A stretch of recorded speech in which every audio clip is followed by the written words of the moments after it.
तुम्हाला आठवत आहे का सन्माननीय राजसाहेब ठाकरे यांनी काय सांगितलेलं विधानसभेची निवडणूक झाल्यानंतर? ज्या पद्धतीने भारतीय जनता पार्टीचे आमदार निवडून आले, महायुतीचे आमदार निवडून आले, त्यानंतर जो जल्लोष पाहिजे होता तो जल्लोष दिसला नाही. तसं या टोलनाक्याचं झालेलं आहे. टोलनाका शिफ्ट करणार, टोलनाका हटवणार, त्यामुळे मीरा भाईंदरतील जनतेला त्याचा त्रास नाही होणार यासाठी त्यांनी प्रयत्न केले होते. पण तुम्ही प्रयत्न पाहिले असतील, आज फक्त 10 मीटर अंतरावर टोल नाका शिफ्ट करून आज गाजावाजा करून पेढे वाटून स्वतःच जल्लोष करत आहे. म्हणजे तुम्ही पाहू शकता हे निवडणुकीच्या अगोदर हे कशा पद्धतीने जनतेला मूर्ख बनवायचं काम करत आहेत. माझं यांना एवढंच सांगणं आहे, जर शिफ्ट करायचं तर पूर्ण शिफ्ट करा.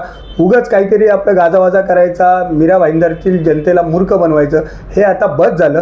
तुम्हाला जर जल्लोष करायचा होता तर तो टोल नाका शिफ्ट झाल्यानंतर जल्लोष करायचा.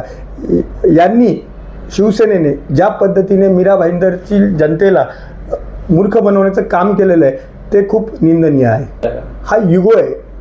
यांना तो जल्लोष करायचा होता आणि मीरा भाईंदरमधील जनतेला दाखवायचं होतं की आम्ही मंत्री असून कशा पद्धतीने काम करतो. त्याचा हा केविलवाना प्रयत्न होता.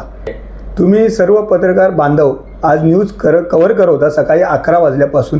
त्यावेळेला त्यांचेच पदाधिकारी होते, कार्यकर्ते होते जे टोल नाक्याला जमले होते जल्लोष करण्यासाठी. त्यांचीच बाईट ऐकली तर तुम्हाला समजेल की तुम्ही केलेलं काम किती निषेधार्थ आहे ते तुम्हाला समजेल. कारण की प्रत्येक कार्यकर्ता म्हणत होता या ठिकाणाहून टोल नाका हटला पाहिजे. मीरा भाईंदरच्या जनतेला खूप त्रास होतो. सकाळी सकाळी ट्रॅफिक, संध्याकाळी येताना ट्रॅफिक. म्हणजे मीरा भाईंदरला जर ठाण्याला जायचं असेल तरी ट्रॅफिक, वसई विरारला जायचं असेल तरी ट्रॅफिक आणि मुंबईच्या दिशेने जायचं असेल तरी ट्रॅफिक. त्यामुळे त्यांचेच पदाधिकारी हे सांगत होते की या ठिकाणी हा टोल नाका हटवून एक विजय झाला असता. अयोग्यच आहे. मीरा भाईंदरमधील जनतेला मूर्खच बनवलेलं आहे. कारण की हे जनतेला मूर्ख समजतात पण जनता मूर्ख नाही. जनतेने आज तुम्ही इंस्टा बघा, फेसबुक बघा, व्हॉट्सअप बघा, याच्यावर मीम्स बनतायत की मी टोल नाका शिफ्ट करने वाला था लेकिन डेट नहीं बताऊंगा. म्हणजे तुम्ही तुमचंच बघा की कशा पद्धतीने मीरा भाईंदर जनता तुमची खिल्ली उडवत आहे.